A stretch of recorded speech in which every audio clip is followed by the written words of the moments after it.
Hi guys, welcome back to my channel. Welcome if you are new. Today is going to be part 2 of my goal planning series for 2023. My name is Heather. I'm a homeschooling mom of 3 kids, elementary, middle, and high school. We are in our 12th year homeschooling this year. If you are not subscribed, I would love for you to hit the subscribe button and the notification bell so you are notified of all of my future videos. So let's get started. Last time when I wrapped up part 1 of my goal planning, I was talking about mind mapping and starting to come up with some goal ideas for the next year. And I kind of want to start there because I have several different points through my goal planning process where I kind of stop and consider. And I think that's part of goal setting, that you just have to stop and consider what you're doing, fine tune your ideas, add things, take things away, that kind of thing. So my whole process does usually start with brain dumping, different ideas, changes I want to make, big dreams, things that I want to do, things that I hope my family will be able to do, all of those types of things. Then I move through my reflection period, and then I start mind mapping and going back to those lists, pulling out the different colors that I use for my color coding and trying to start again highlighting and adding and subtracting things from the list. And then the next step, which is what I'm going to talk about today, is my 2022 goals reflection.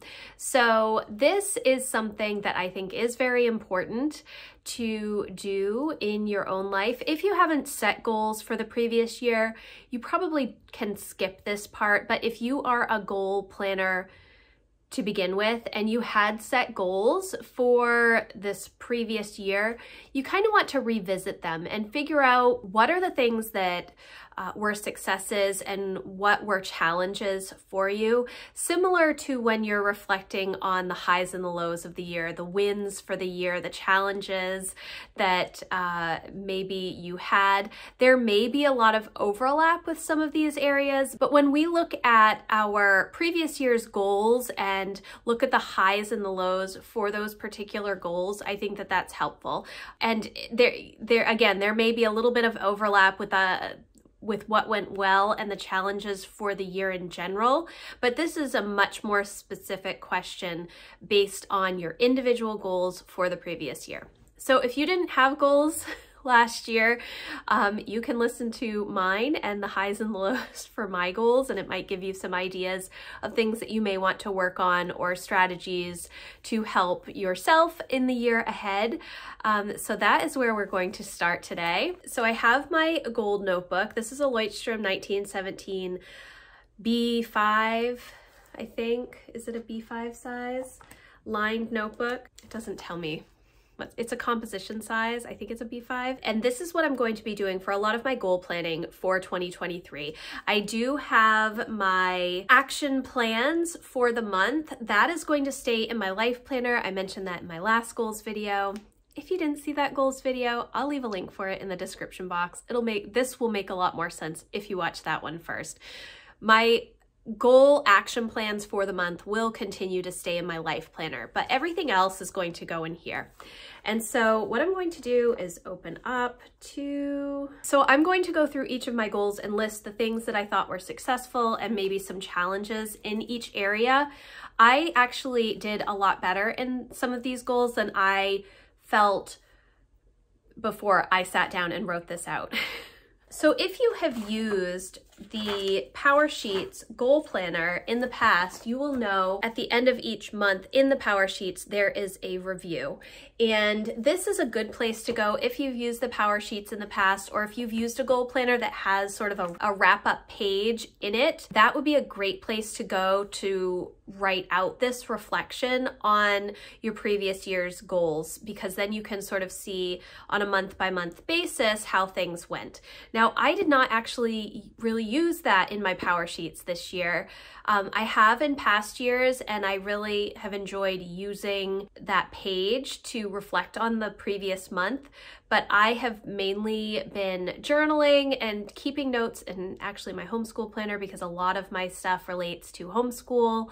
And so I just did not use that page in my PowerSheet. So I'm just going from scratch and looking at the goals that I set at the beginning of 2022 and how I think they went. So again, I just have my notebook here and I just wrote out each of my goals and then a couple of points, the highs and the lows for each of those. And I want to mention that my goals are not necessarily SMART goals. They are written in a way that I want to improve on a particular area of my life. So it's not necessarily measurable or time-bound. It's measurable in my own mind, but not necessarily time-bound because I feel like there's always room for improvement. So you will see that reflected in some of the wording of my goals. So the first goal, live a life I'm passionate about. I felt like I was relatively successful in this regard. I was doing a lot of the things that I wanted to do. However, a lot of things are dependent on how the other members of our household are doing in a particular day and their capacity to follow through on different things. And so, you know, parenting is hard and there's always things that need to be done. And so the amount of time that I have to work on particular things is not always as much as I would like, but that is just life. But I was able to do a lot more fun things with the kids this year.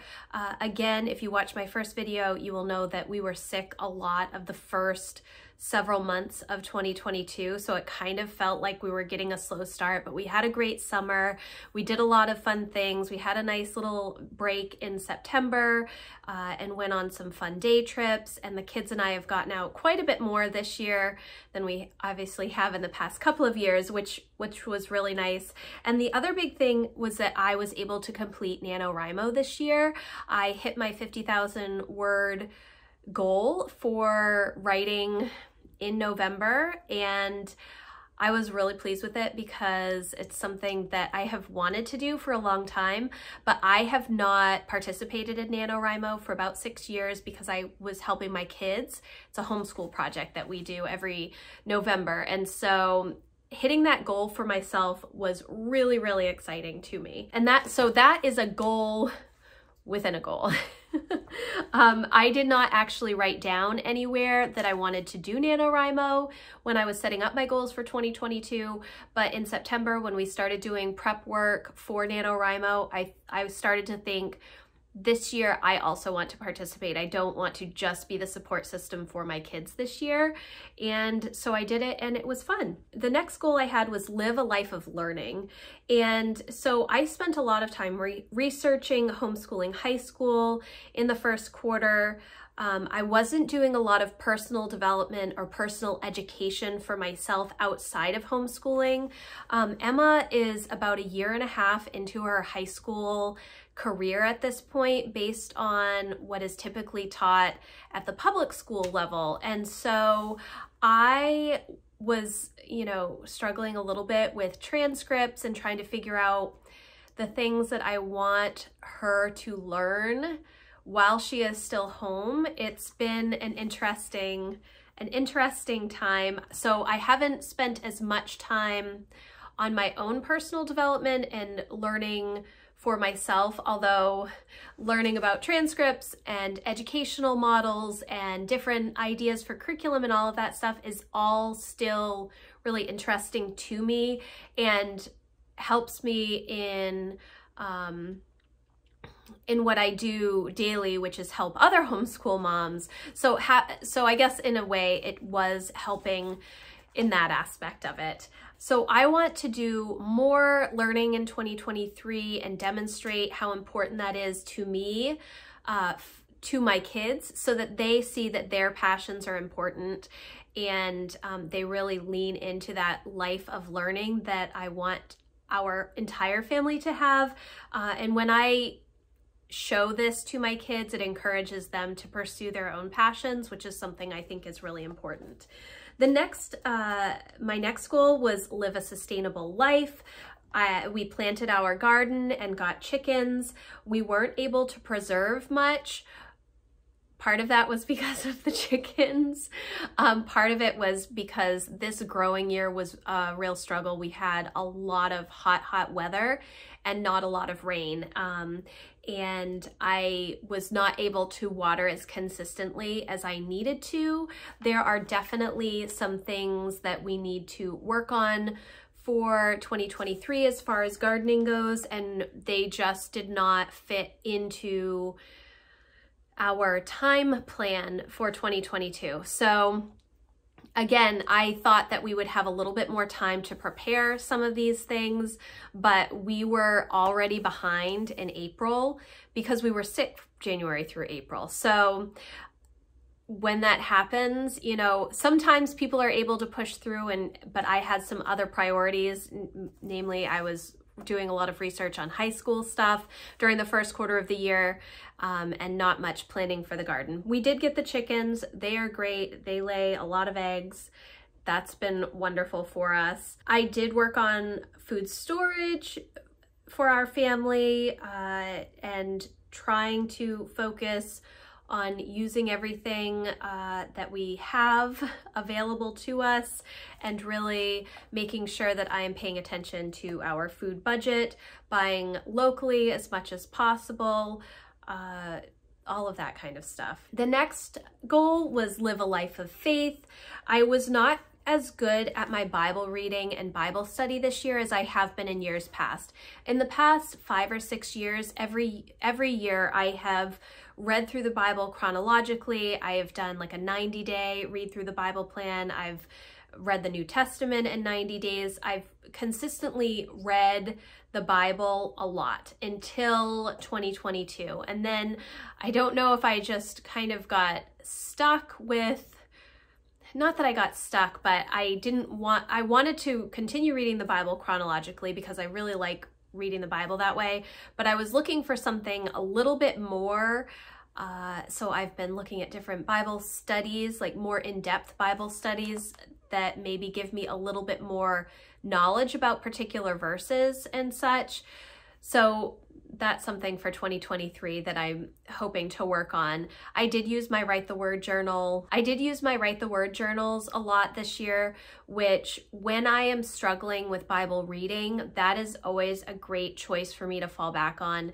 It's where you write what you're grateful for the day, you write some scripture, you write out what's on your heart, a little journaling, and you pick a word for the day to kind of guide your day. I love those, and when I get into a rut of Bible reading and Bible study, I always fall back on those. So I did do that quite a bit. The next thing on my list, live a life of community. We tried to invite people over a lot this year. We tried to get out in the community more. We tried to do a lot more things with friends, like family friends, things that had kind of fallen off in 2020 and 2021, just based on everything that was going on in the world. And so I thought that we did a pretty good job. There's always room for improvement. I was texting my friends regularly, trying to check in with them, make sure that people had what they needed, trying to make meals for friends. Those are all things that I really enjoy doing, and they are things that I want to continue doing. It's really hard to build community, especially when we don't have a whole lot of homeschoolers in our area. There are a lot of homeschoolers. We don't know a lot of homeschoolers in our area, and most of our friend group participates in a lot of public school activities, and that makes it a little more challenging to get together with people because those public school activities are such a drain on time. But it is something that I hope to continue to work on in 2023. But overall, I felt good about the community involvement that we had this year.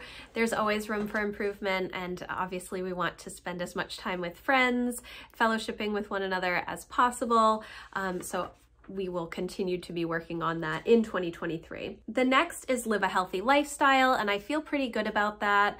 I've been, trying to walk most days. If it's cold or rainy, then I do walk on the treadmill, and getting out for walks with the kids pretty much daily, you know, once spring rolled around, right through November, really. It was so warm here. Today it's like 10 degrees, but it's been really nice, and to get outside and just go for a quick mile loop with the kids most days has been good. I am trying to make some better food choices based on how I feel. Not that I don't, it's not that I eat poorly, it's that sometimes I eat things that trigger symptoms in me that I know I will get, like cheese. I love cheese, but when I eat it, it gives me incredible headaches. And so instead of just never eating cheese, sometimes I will eat cheese and I will realize I'm going to have a horrible headache, but I still choose to make nachos or put cheese in my vegetarian chili. It is what it is. But I feel like I've been pretty successful in that goal this year. The next one was do the hard things, and I didn't do the hard things. The hard things that I'm mainly talking about are writing a will, all of that end of life stuff. I really struggle with it, and I don't prioritize it. And I did actually get to a place where I felt pretty good about the decisions that I had made and how I wanted things laid out. And I went into the fall thinking that I was going to finish doing these things. It has been so incredibly busy this fall. I have not had the time to make an appointment with a lawyer or try and get any of that stuff done. So I did make progress in this area, but I did not complete it. And this is actually one of those more time-bound, measurable goals that once it's done, I really don't need to constantly revisit it. It will just be done and we can move on for, 5 years or so. The next thing was create systems to support living a life I love. And I thought that this was somewhat successful when I follow through with the systems that I have created. Some things seem like they are in like a constant implementation phase because it hasn't become a habit, but I have been working on that. It is mainly focused around home management, cleaning, and food prep and that kind of stuff. Yeah, so I think that it's been a very busy year, and that's really not an excuse as to why things haven't gotten done.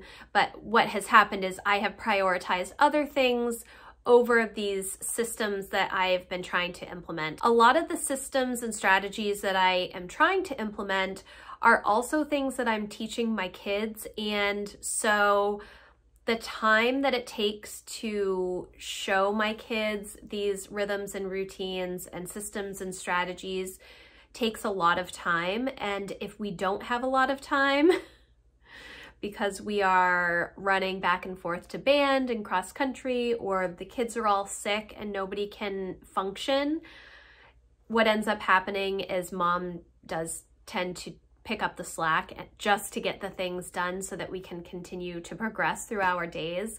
So it just hasn't worked as well as I had hoped.